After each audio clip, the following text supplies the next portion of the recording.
Assalamualaikum warahmatullahi wabarakatuh. Innal hamdalillah nahmaduhu wa nasta'inuhu wa nastaghfiruh wa nastahdihi wa natubu ilaihi wa na'udzu billahi min shururi anfusina wa min sayyiati a'malina. Man yahdihillahu fahuwal muhtadi ومن يضلل فلن تجد له وليا مرشدا أشهد أن لا إله إلا الله وحده لا شريك له وأشهد أن محمدا عبده ورسوله لا نبي ولا رسول بعده اللهم صل على محمد وعلى آل محمد كما صليت على إبراهيم وعلى آل إبراهيم إنك حميد مجيد اللهم بارك على محمد وعلى آل محمد كما باركت على إبراهيم وعلى آل إبراهيم إنك حميد مجيد قال الله جل وعلا أعوذ بالله من الشيطان الرجيم بسم الله الرحمن الرحيم يا أيها الذين آمنوا اتقوا الله حق تقاته ولا تموتن إلا وأنتم مسلمون قال نبينا محمد بن عبد الله صلى الله عليه وسلم في حديث الشريف من رأى منكم منكرا فليغيره بيده فإن لم يستطع فبلسانه فإن لم يستطع فبقلبه وذلك أضعف الإيمان أما بعد فإن أصدق الحديث كتاب الله وخير الهدي هدي محمد صلى الله عليه وسلم شر الأمور محدثاتها وكل محدثة بدعة كل بدعة ضلالة كل ضلالة في النار. Kaum muslimin rahimakumullah, tidak ada perkataan yang paling baik yang harus selalu kita dengar melainkan Al-Quranul Karim, dan tidak ada petunjuk yang harus kita ikuti dalam kehidupan kita melainkan petunjuk yang telah disebutkan oleh Rasulullah sallallahu alaihi wasallam. Kaum muslimin rahimakumullah, Rasulullah sallallahu alaihi wasallam telah mengkhabarkan kepada umatnya seluruh perkara hidup, baik itu urusan masa lalu, yaitu sebelum kedatangan Rasulullah sallallahu alaihi wasallam, maupun kehidupan di mana hari ini kita hidup, dan kehidupan yang nanti akan dialami oleh seluruh umat manusia di akhirat. Seluruhnya telah Rasulullah sallallahu alaihi wasallam jelaskan kepada kita. Maka di antara hal-hal yang Rasul sebutkan perihal tentang kondisi manusia di akhir zaman, kita perhatikan satu hadis saja dalam kesempatan yang singkat ini. Hadis yang diterima dari sahabat Abi Hudzaifah Ibnul Yaman. Hadis ini dalam riwayat Imam Ibnu Majah. Dan hadis ini dinyatakan sahih oleh Al-Albani. Kita perhatikan bahwasanya sahabat Hudzaifah Ibnul Yaman pernah mendengar apa yang telah disabdakan oleh Rasulullah sallallahu alaihi wasallam, di mana Rasul bersabda, yadrusul Islam kama yadrusu wasyus thawb. Islam ini nanti akan mengalami degradasi. Islam secara perlahan akan mengalami penurunan, sebagaimana pakaian yang luntur dari warnanya. Secara perlahan demi perlahan, Islam dan kaum muslimin akan mengalami hal itu. Di dalam hadis yang lain, dalam riwayat Imam Hakim, diterangkan kepada kita, kanan nas yadkhuluna fi dinillahi afwaja. Manusia dulu masuk Islam itu secara berbondong-bondong. Artinya di mana Rasulullah hidup ketika Futuh Mekah. Sebagaimana dalam ayat Allah menyebutkan, idza jaa nasrullahi wal fath, ila akhir surah. Kemudian Rasul menyebutkan, wa sayakhrujuna min dinillahi afwaja. Begitu pula nanti manusia akan keluar dari agama Allah ini berbondong-bondong. Mereka akan meninggalkan Islam, akan menanggalkan pakaian keislaman, lalu mereka akan mengenakan pakaian yang lain dengan warna-warna yang itu tidak pernah disebutkan di dalam Islam. Ada yang mengenakan pakaian komunisme, pakaian liberalisme, pakaian sekulerisme, dan pakaian-pakaian yang lain. Mereka menanggalkan Islam. Pendidikan mereka jauh daripada pendidikan Islam. Sistem politik yang mereka galakkan jauh daripada sistem politik yang diharapkan oleh Rasulullah dan kaum muslimin. Hukum yang mereka tegakkan juga jauh daripada hukum Allah. Sehingga kondisi ini Rasul menyebutkan, hatta la yudra masyam, sehingga manusia tidak lagi mengenal apa itu puasa. Ketika Islam mengalami degradasi secara perlahan demi perlahan, dan itu pasti, Rasul menyebutkan sampai nanti manusia tidak tahu apa itu puasa. Yang mereka pahami puasa adalah menahan lapar dan haus, serta menahan syahwat. Tidak lebih daripada itu. Mereka tidak memahami bagaimana proses puasa yang diinginkan oleh Allah dan Rasul. Mereka tidak mengerti apa itu harapan Allah, la'alakum tattaqun. Sekiranya manusia mengerti apa makna puasa, tentu mereka akan mengamalkan puasa itu dengan penuh kesungguhan. Karena tidak ada satu amalan pun yang diinginkan oleh Allah dan itu hanya untuk dirinya, melainkan siyam. Dalam hadis qudsi Allah menyebutkan seluruh amalan anak Adam seluruhnya untuk mereka, illa siyam, kecuali puasa. Wa ana ajzi bih, dan aku sendiri, kata Allah, yang akan memberikan balasan bagi puasa itu. Bagaimana kita bisa memberikan puasa terbaik kepada Allah sementara kita tidak mengerti apa itu puasa? Dan khatib melihat apa yang Rasul sabdakan ini sedang berjalan di masa kita. Kemudian bukan hanya puasa, wala salat, manusia juga tidak mengerti apa itu salat. Mereka tidak paham tentang bagaimana rukun dan syaratnya salat. Bahkan mereka tidak mengerti tentang bacaan-bacaan salat. Bahkan tidak mengerti apa itu konsekuensi dari mendengar panggilan azan untuk salat. Mereka tidak paham ketika muadzin mengatakan hayya 'alas shalah, hayya 'alal falah, mereka tidak mengerti panggilan apa itu. Ka'allam yasma'ha, seolah-olah di telinga mereka ada penyumbatnya. Seolah-olah mereka tidak mendengar. Ka'anna fi udhunayhi waqarah wal iyadzu billah.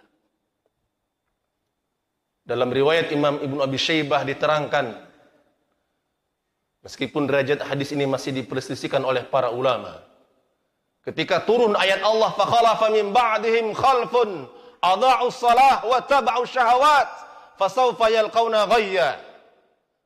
Rasulullah sallallahu alaihi wasallam menangis sejadi-jadinya, dan Rasul bertanya kepada Jibril, hal yudayya ummati as-salah, apakah nanti umatku akan menyia-nyiakan salat?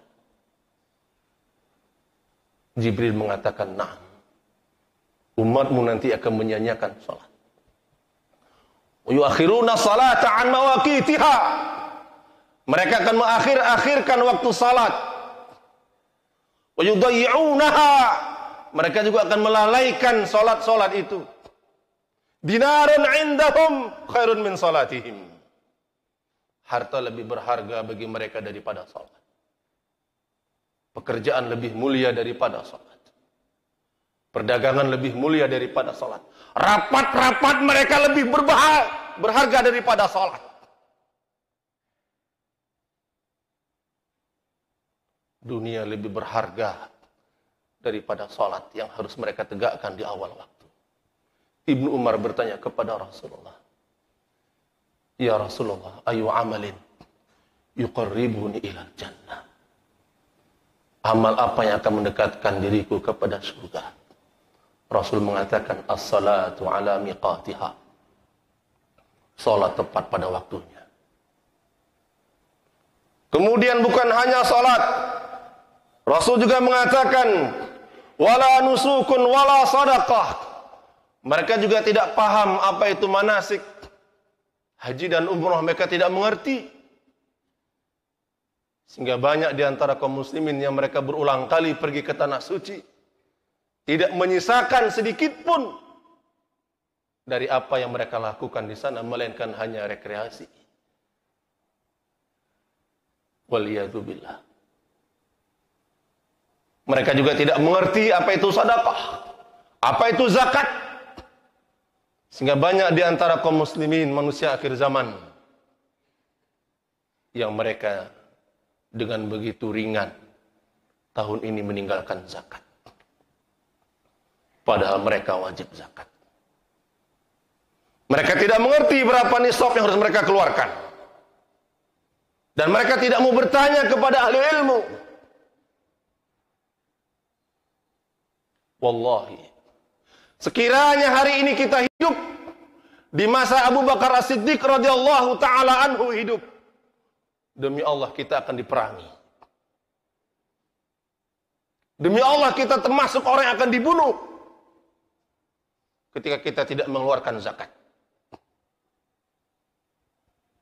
Ketika Umar bin Khattab bertanya kepada Abu Bakar As-Siddiq radhiyallahu taala anhu, "Mengapa kamu memerangi orang-orang yang menegakkan salat? Mereka salat. Kesalahan mereka hanya tidak membayar zakat. Mengapa kamu memerangi mereka yang menegakkan salat?" Beliau mengatakan, "Wallahi, aku akan memerangi siapapun yang memisahkan antara salat dan zakat." Salat dan zakat tidak pernah terpisahkan di dalam Al-Quran. Alladzina yuqimuna shalah wa yu'tuna zakah. Subhanallah. Maka khatib mengingatkan kepada khatib pribadi, kita yang telah wajib zakat, keluarkan zakat sebagaimana yang diinginkan oleh Allah dan Rasul. Allah dan Rasul tidak meminta banyak dari harta kita. Tidak setengah dari harta kita diminta oleh Allah dan Rasul. Juga tidak seperempatnya. Hanya 2,5%. Kemudian Rasul juga mengatakan kepada kita, wala yusra ala kitabillahi azza wa jalla fi lailatin fala tabqa fil ardi minhu ayah. Kitab Allah akan diangkat oleh Allah. Al-Quran akan dihilangkan oleh Allah. Fala tabqa fil ardi ila ayah. Tidak tersisa di bumi ini melainkan hanya satu ayat saja. Mana diangkat kitab Allah? Para ulama menjelaskan, tidak ada lagi yang mengerti tentang bacaan Al-Quran. Tidak lagi ada yang paham tentang ayat-ayat Allah. Hanya dijadikan sebagai perlombaan dan tidak mengerti tentang apa yang dibaca. Dia membaca ayat tentang riba, tapi dia mempraktekkan riba. Dia membaca ayat tentang amanah, tapi dia menyia-nyiakan amanah. Dia membaca ayat tentang kezaliman, tapi dia melakukan kezaliman.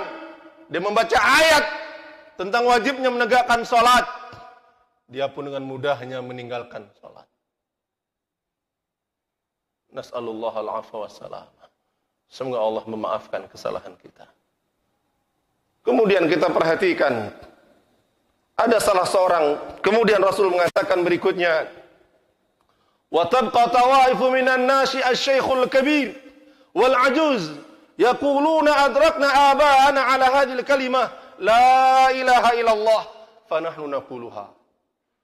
Maka yang tersisa ada sekelompok orang-orang tua yang lemah, yang mereka berkata, kami dulu pernah mendengar orang-orang tua kami. Ini yang berkata orang-orang tua. Orang-orang tua yang lemah, dia berkata, kami dulu pernah mendengar orang-orang tua kami pernah berkata kalimat la ilaha illallah. Kami pun mengucapkan itu. Tapi mereka tidak mengerti apa la ilaha illallah. Pahamkah kita apa makna la ilaha illallah? Pahamkah kita apa syarat-syaratnya? Pahamkah kita apa rukun-rukunnya? Pahamkah kita apa tuntutan daripada la ilaha illallah? Pahamkah kita apa yang membatalkan la ilaha illallah? Berapa banyak hari ini manusia mengucapkan la ilaha illallah, tapi mereka buta tentang maknanya. Mereka hanya tahu tiada Tuhan selain Allah. Ketika ditanyakan Tuhan mana yang tidak ada, mereka tidak mengerti. Ketika ditanya siapa Allah sebenarnya, mereka tidak paham. Maka banyak di antara kaum muslimin yang mereka menghinakan la ilaha illallah, tapi mereka tidak menyadarinya. Maka salah seorang sahabat bertanya kepada sahabat Abu Hudzaifah, ma tughni anhum la ilaha illallah wa hum la yadruna ma salah wala siyam wala nusuk wala sadaqah. La ilaha illallah tidak bermanfaat bagi mereka, karena mereka tidak mengerti apa itu puasa, apa itu sholat, apa itu manasik, apa itu sedekah. Maka kaum muslimin rahimakumullah, di penghujung khutbah ini, khatib ingatkan dengan satu ayat Allah Subhanahu wa ta'ala, yang khatib yakin ayat ini sudah sangat familiar di telinga kita, di mana Allah menginginkan kepada kita agar kita menjaga diri dan keluarga. Ya ayyuhalladzina amanu qu anfusakum wa ahlikum nara. Jaga dirimu. Ini harapan Allah kepada kita. Ini keinginan Allah kepada kita. Wahai orang-orang yang beriman, jaga dirimu, keluargamu. Jangan sampai tersentuh oleh api neraka. Maka saatnya hari ini kita galakkan majelis ilmu. Kita pahamkan anak istri kita tentang bagaimana syariat-syariat Allah yang harus mereka tegakkan. Pahami kembali apa hakikat-hakikat puasa, sholat, sedekah, Al-Quran. Galakkan di tengah-tengah kita. Hidupkan kembali. Bumikan kembali Al-Quran di bumi Nabi Mekah. Ada satu pemandangan yang sangat menggembirakan, tapi sayangnya pemandangan ini tidak kita dapati di bumi Nabi Mekah yang kita cintai.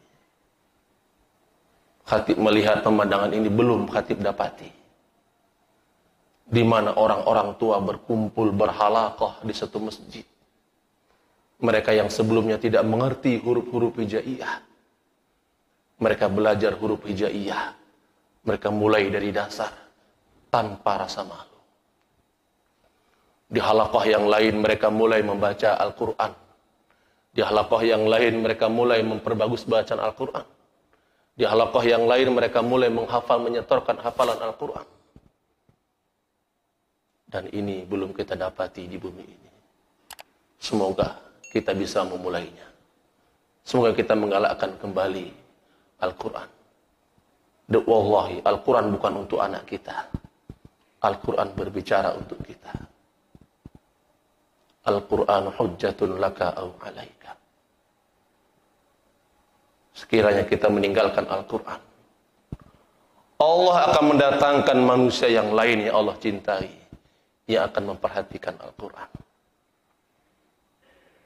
Semoga apa yang Khatib sampaikan bermanfaat.